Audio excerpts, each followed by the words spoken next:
Hello and welcome to Frontrunner Motorsport, and it is that time of year again where Alex Palou has an issue related to a contract. Last year, if you remember, he was trying to force his way out of his Chip Ganassi contract after a disappointing title defence.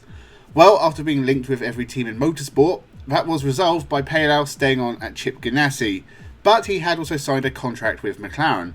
Well, in 2023, with Chip Ganassi in IndyCar, Alex Palou has been in scintillating form. 4 wins, very consistent, and an almost domination of the championship, if it wasn't for one veteran Kiwi clinging onto his coattails for dear life. But the Spaniard has found himself in yet more contract controversy, with McLaren now taking him to court seeking millions of dollars in damages. This after he tested a McLaren Formula 1 car at Hungary, but it all comes down to Alex Palou changing his mind repeatedly, doing multiple U-turns, which is as bad an idea in the courtroom as it would be on the racetrack. So how did we get to this point? Subscribe now and let's jump into the video. Alex Palou has done well for himself, seeing as his junior Formula career in Europe was nothing special and he looked destined to disappear into the anonymous world of GT racing. He took wins in Euro Formula in 2014, his debut year, but lost out in the championship to superstars Sandy Stuvik and Artur Janos. He made the jump up to GP3 with Campos for 2015 and 2016, but outside of a single win, was pretty anonymous and fled to Japan for 2017, where he finished 3rd overall in Japanese Formula 3, whilst also racing in the World Series Formula V8 3.5.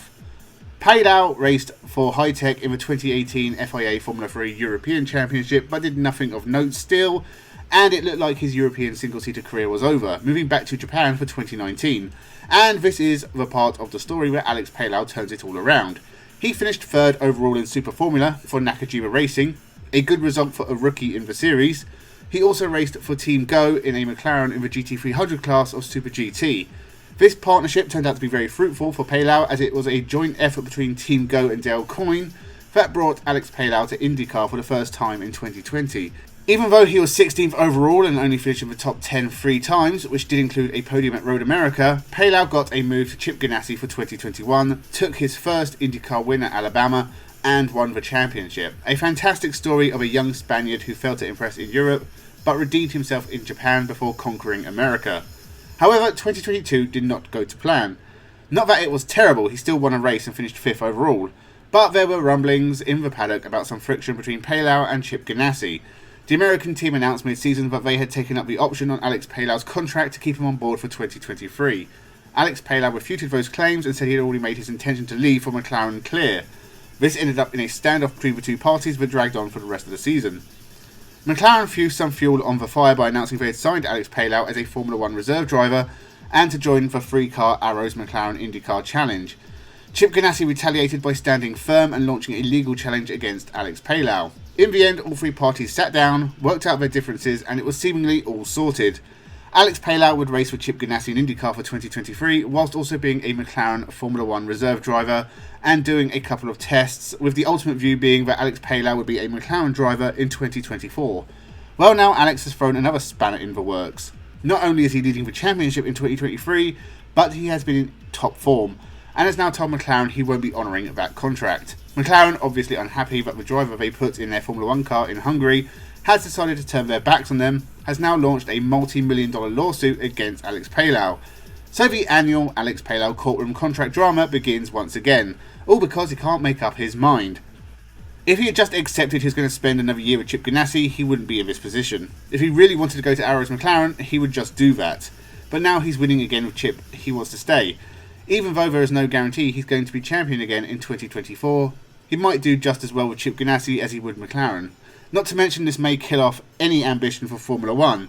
Ask Guido van der Garde what happens when you end up in a contract dispute. You tend not to be welcomed back with open arms. Now Alex Palou is a lot better than Guido van der Garde, and he's still young. The soon-to-be double IndyCar champion is still only 26. So maybe someone will swoop for him, but it won't be McLaren. When have they ever welcomed a Spaniard back with open arms? This does feel a little bit like McLaren getting a taste of their own medicine, having been on the opposite side of this sort of thing with Oscar Piastri and Alpine last year. So these contract disputes are on the rise in motorsport. Soon, Lewis Hamilton's contract will come up in the news again, because at this point he still has not signed. Maybe he could join McLaren in IndyCar. It makes about as much sense as anything else right now. Okay, side note, whilst I was editing this video, Lewis Hamilton signed a new Formula 1 contract through to 2025, so just ignore that last few sentences, I guess. My prediction, this whole dispute will be settled out of court. Alex Palou will remain with Chip Ganassi and have more success in the future, but he'll never get another chance in Formula 1, if that was ever likely. Lando Norris and Oscar Piastri are pretty solid and also very young. It would take a shock move for one of them, maybe Piastri to Red Bull, for Palou to ever get a chance at a McLaren seat. And even then, they might have gone for loyal employee Pato O'Ward. Arrow's McLaren will be fine. Pato O'Ward is very good. He just hasn't had a full season put together yet. Felix Rosenqvist scores points even if he will never get near the top step of a podium. And Alexander Rossi has proven he's good enough and completes a pretty decent lineup for the team. I'd be happy with those three for 2024. So this is yet another pointless contract merry-go-round. Alex Palou seems to ruffle feathers off the track every year, and I look forward to see who he's not going to sign up with in 2025. Maybe Penske. I can see them going head-to-head with Chip Ganassi in the courts. They're not exactly doing it on track right now. Leave your thoughts in the comments below. Where will Alex Palou end up for 2024? Will McLaren sue him into bankruptcy? Make sure you subscribe. Thank you for watching, and have a good one.